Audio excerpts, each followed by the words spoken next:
Hello, everybody. This is Don SWANÖ, and you're listening to Heavy Demons. So, dear Dan, what shall the fans expect from this amazing series of reissues? Not only remasters, but also new mixes, I suppose.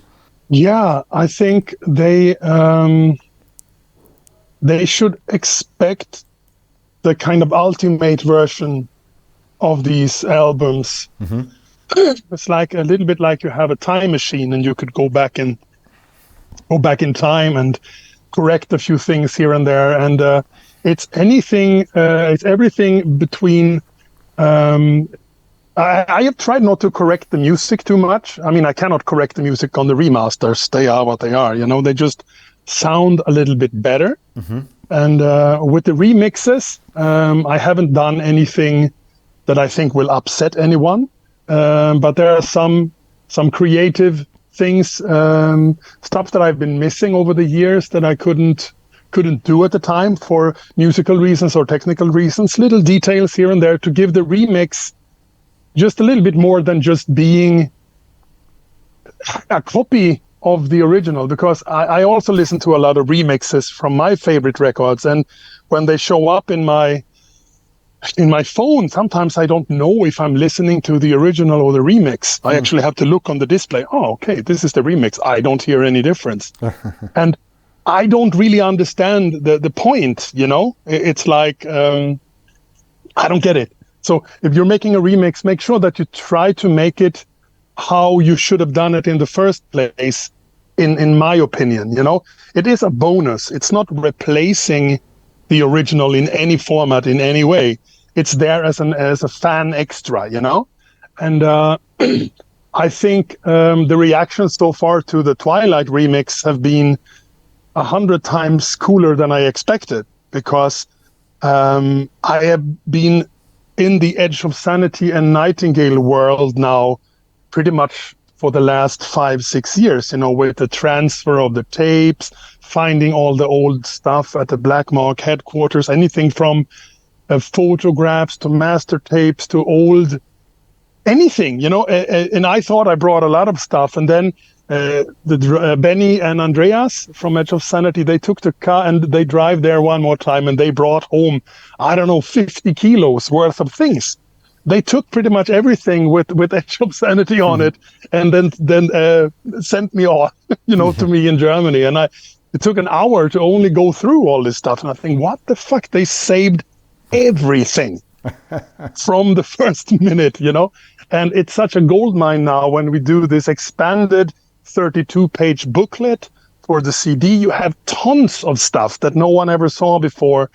Photos, memorabilia, and you have liner notes where I tell the story, Andreas and Benny tell the story, and it's just a massive celebration of, what the record is all about. And even the artwork looks better, and it's just the perfect ultimate version of this thing that used to be, How has it been in your mind to re-experience the music of such classic albums coming from a very different era? For me, it's been, to be honest, I have always dabbled a little bit with remixing my old stuff, I transferred all the master tapes one time, I think in 2007 or something like this, when I quit my day job and decided to go full time with mixing and mastering again. There was some downtime, because I was living alone at the time, and I had only time to work and sleep and work and sleep. Yeah. And it's a good way to get to know your equipment and get to know your monitoring and all this, is to just put some old recording that was done under extremely different circumstances, with recorded only on 14 channels on a reel-to-reel. We were fighting all the time against tape noise and all other weird stuff. And I've tried to remix these albums every now and then, but it never really was any reason for me to release anything, but it was fun. So finally be able to sign to a fantastic label like Century Media, with Sony in their back, and have a budget just like I would mix any record that I mix, like the new Skeletal Remains or High Spirits, I get the same budget to remix Purgatory Afterglow, which is for me like a dream come true. I obviously overspent. My time was probably, 10 times more than it had to be because I was obsessing over every single detail. But I managed to get a good machine. I got it all cleaned up. I got the best possible equipment and made a transfer at a really high sample rate into the computer. And then I just lived in the world of Purgatory Afterglow for, I don't know, probably months on end, mixed a little bit here and there. Then I let it rest a bit and I go back and I think, maybe I overdid it here. Maybe it sounds too different to the original. Because when you compare it, I only want things to be better. I don't want anything to be like, maybe people could think this was better on the original.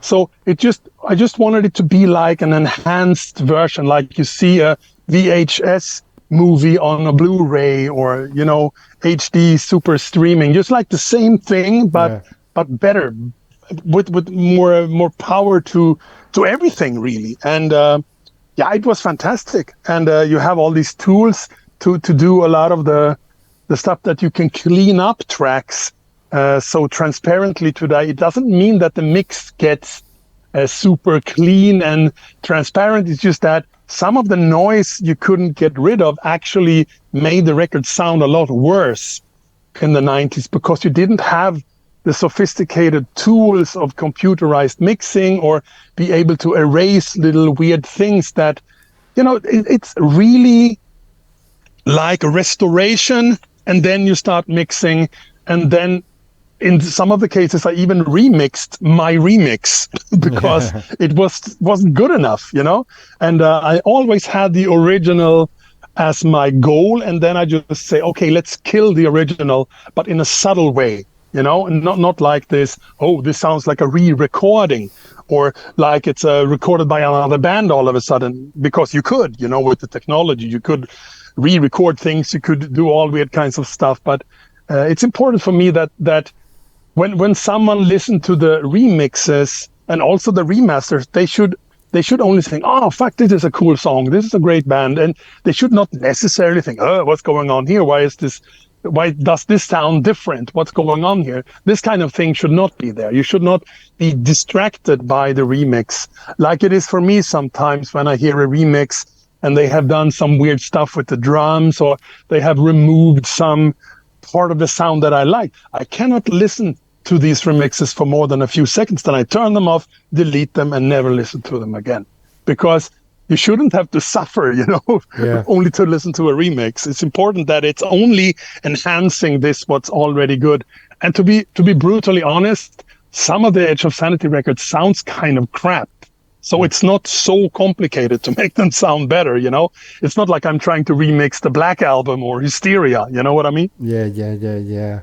What shall we expect in the future from the second chapter of the reissues series? Maybe the very, very hard to find Moon Tower as well. Well, honestly, I am not really sure what I can say about the future, because the way the deal is constructed is that I would be promising something that I'm not sure that I could keep. Yeah. So all we know for now is what Century Media have decided to make public. That's really all I can talk about. Yeah. And as for current or future musical projects involving Dan SWANÖ, is there anything you can or want to talk about? Honestly, not. I am going to live in the world of Edge of Sanity and Nightingale for a long, long time into the future, if everything goes according to plan. And the way I have decided to live my life is that I know this sounds strange, but I cannot afford to be a musician anymore. Yeah, it's just not working, because I have maybe 45 hours a week to make the money that me and my family need to be able to live the life we live and we like to live. Yeah. And somehow I feel that every moment I don't spend doing something that will actually generate that kind of money, it's very unsexy and very uninspirational for me. And you know, what inspired me in the old times was when someone threw a record deal on the table and said, "Hey, here's a shitload of money. Make a record. Call it whatever you want." Bam. Yeah. That inspired me as a musician to write the best possible things. And these days, when stuff goes straight to streaming and you end up paying money to release album, this doesn't inspire me to sit down. I mean, I probably haven't held a guitar in, I don't know, a year maybe. I play some solo here and there, and after 5 minutes I get a blister on my finger, and my voice is not really in the condition even to make an interview for more than you will hear, you know, when my voice is gone.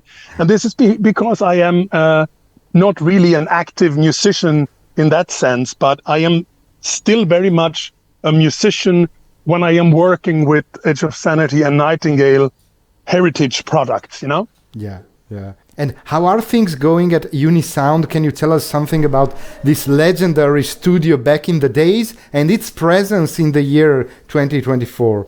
Well, Unisound is alive and kicking very, very well. Thanks for asking. Yeah, and this is what I am doing, you know, all the time. This is my obsession and my passion, and I am the luckiest person in the world to be able to call it also my profession. And that I am constantly mastering and remastering and mixing and remixing and restoring. And today, for example, I mastered the new record with a German band called Swedish, which is extremely good. And at the same time, I received a box of old cassettes from a band I mixed in 1995 called Fermenting Innards. Oh. And now I'm transferring their old cassettes with rough mixes and live tapes and rehearsal tapes, and then I'm also mastering some young new band from America. And on top of all that, I am also, you know, preparing some of the stuff that I've been mixing for this American band called Skalder. And then I am mixing an album with a German band called Samsas Traum, which is some kind of combination of, it's like electronic and black metal and all meshed into one. So, and I still have this gigantic restoration and remixing and remastering project for my back catalog. So it's better than ever. The funny part is that my past is always coming back. You know, I started recording bands for some kind of compensation at the end of 1989. So I've been doing this for a while, and there was a few years in the middle where I decided to take a day job, but I always did stuff on the side, you know, recording, for example, my Moon Tower album, some Diabolical Masquerade records. I did Bloodbath. All this was on the side, you know, from having a day job. And since 2005, I'm doing it half-time, and since 2011, I am doing it full-time again. And I'm only getting more and more busy, which is fantastic. Can you briefly describe your musical path in terms of musical education? Well, I think my musical education came from my two older brothers. And there's no way around this, that I was, growing up in a household where there was music playing all the time. First from both my brothers. One brother is 16 years older, the other one 10 years older. He also played with me in Nightingale. And from that moment on, you know, I was just like a sponge, like a mushroom, sucking in all this, what they were playing to me. And I think they thought it was funny, you know, to try some stuff on their little brother, what would make him scared, what would make me happy, what would make me moody or whatever, you know. Yeah. And I think sometime, from probably I would say, early 80s, I only listened to music that my brothers approved, you know. It's like, you can have my old Foreigner record, you can have my old Kiss record, my old Judas Priest stuff or whatever. And I got into this. But then a little bit later on, I broke out from this because my oldest brother, he moved away from home. And then my other brother, he also kind of was never around. So I started to dabble a little bit with music that my brothers did not approve of, including a little bit harder heavy metal and a little bit softer stuff than progressive rock. And before I knew it, I was heading more in this direction of, I started to listen to Halloween was pretty early, Merciful Fate. But I still, of course, listen to all the other stuff that I grew up on, stuff like Kansas and Asia and, this nice melodic progressive rock. And I discovered bands like FM from England, and I got seriously involved in the whole AOR world, also the underground part of it, which is still a big passion for me. And all of a sudden I became very unlikely this thrash metal guy into the crossover and the thrash metal scene at the end of, I would say it started somewhere around 87, but during the autumn of 88, it was really full on, and I was 15 years old and something was new and fresh. And it seemed like I had a better shot of making something of myself. I was going through this, some kind of internal struggle all the time. Oh, I want to be remembered. Who am I? Who will ever remember me and my music? And all of a sudden, when we started with this thrash metal stuff, that was at the time this whole death metal movement was kind of cooking, and I got sucked into this world. And before I knew it, we started a band the end of 1989, Edge of Sanity. And 1 year later, we made the gig and eventually got a record deal. Oh. And we were first band from my little city to ever score an international record deal with death metal. And we were like pretty much heavy metal crossover kids, but we were dabbling with something that we didn't really know what we were doing. And this piqued the interest of Boss, the producer from Bathory, because we sounded like nothing else to him at the time, So that is really where my musical thing got really much to the extreme end. I went as extreme as into the fastest, most brutal stuff in one way.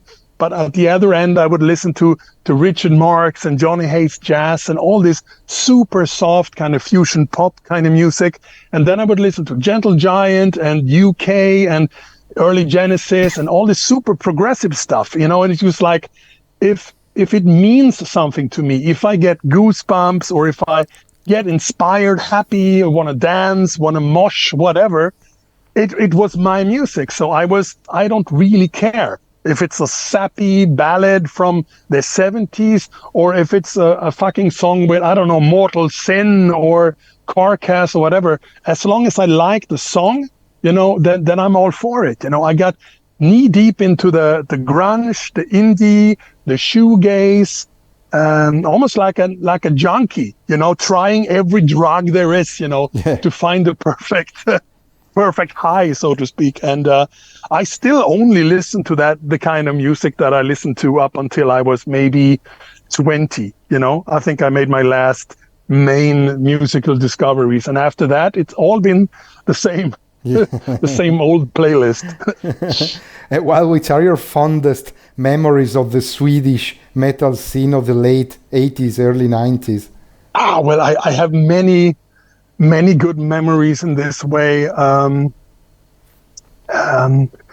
would say that like I told before, that to be the first band to come out of our kind of very hard rock based. It was like a melodic rock scene that I was also a part of with my band Ghost, that later became Icarus. And we were all trying to look like Europe, all Joey Tempest kind of vibes and be the next big melodic sensation from Sweden. And that was kind of ingrained in everyone. And everyone was looking for that record deal.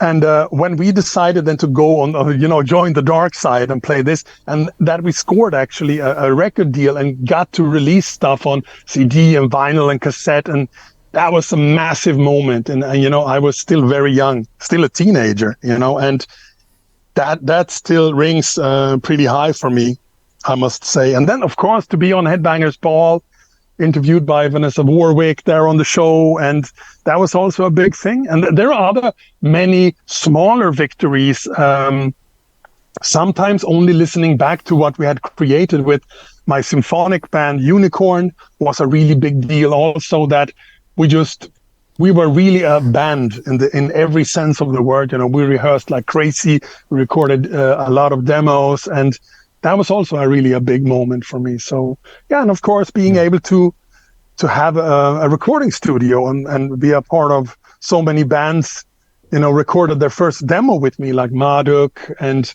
you had bands like Gormand, your Catatonia, and then a lot of bands did their first albums with me, like also Catatonia and Opeth and also Marduk and Dark Funeral and all that kind of stuff. So it all blends together as one, for me, from the moment I started listening to thrash metal up until like 92, 93, 94. That's the big explosion for me.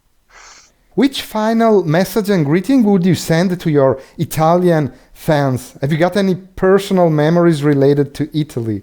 To Italy, I've been on holiday in Sardinian and Sicilian, and I completely love the Italian vibe.